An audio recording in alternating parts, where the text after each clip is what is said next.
So unsupervised training can be related to vector quantization, could be used for compression and denoising. So let's just keep that in mind, although that's not really the main goal of this lecture and the use of the techniques here. So I will explain just briefly sparse coding and how it works.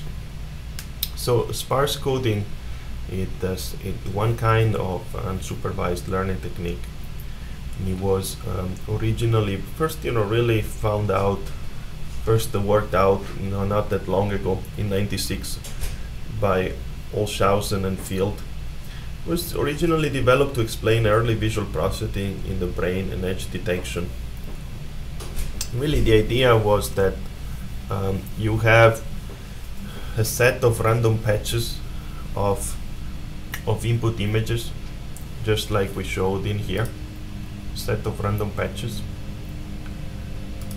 And what you do is you want to learn a dictionary of base functions, phi, phi1, phi2, and so forth, so that you can minimize this cost function. Basically, you want to minimize.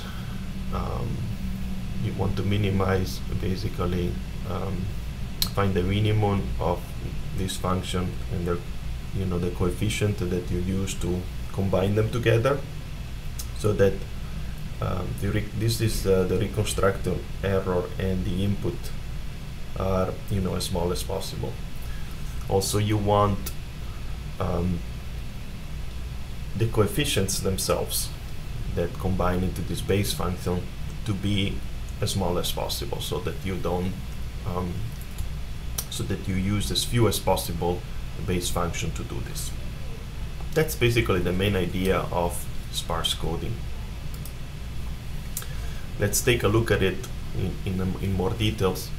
So if you have a novel image patch and you previously learned some base function, then you can reconstruct the input, the image, by finding out which components, how you can combine these previously learned base function together. So for example, here you can see that this particular patch can be best represented as 0.8 of this particular patch, 0.3 by this particular patch, and 0.5 by this. You combine this free base function by this free coefficient, and you get this input image as well.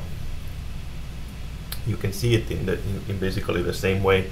So I take a bunch of input patches and I generate by minimizing the cost function. I try to generate these base functions, and then I can reconstruct any patch like the one we've seen before by combining a few of these patches. So most of them are going to be 0, but I just try to use the smallest number possible to reproduce a patch.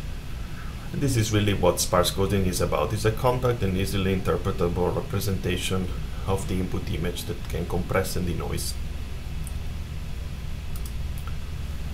Sparse coding example can be like this. So for example, you can have images like a few images of a house or a building, and if you run the algorithm, so if you run this algorithm, if you get these patches and try to minimize this cost function, then you can obtain this kind of base function that look like Gabor filters.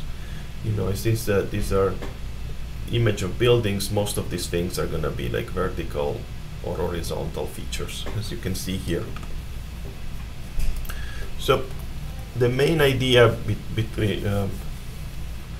of minimizing and for training, finding the dictionary-based function is the use of stochastic gradient descent, and we will see some of this in an example created by Clément Farabee that is linked to this video.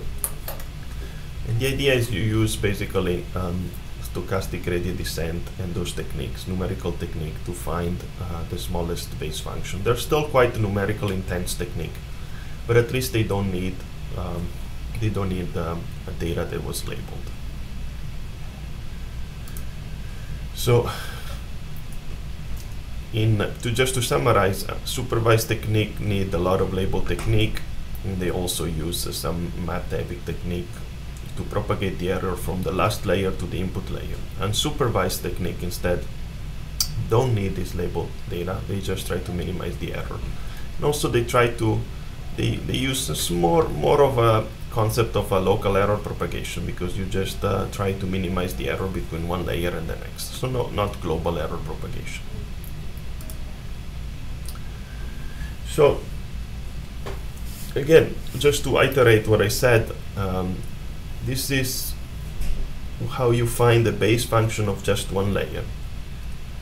What do you do if you want to train multiple layers of a deep network? Well, you just treat them all the same. So if this is one layer, so instead of having an input image here, you have an output image from the previous layer that comes in, and you want to do the same operations.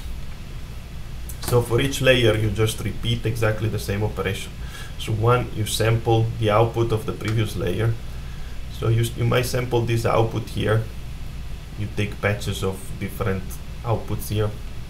You learn a dictionary of the inputs, which are the filters, and then you use this filter to generate another output for the next layer. So that's how you really train deep networks unsupervised.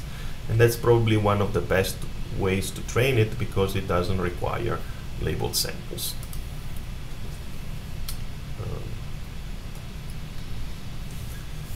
One thing that I have to also remind is that some of the sparse coding technique, they basically have a function, so an encoder and a decoder.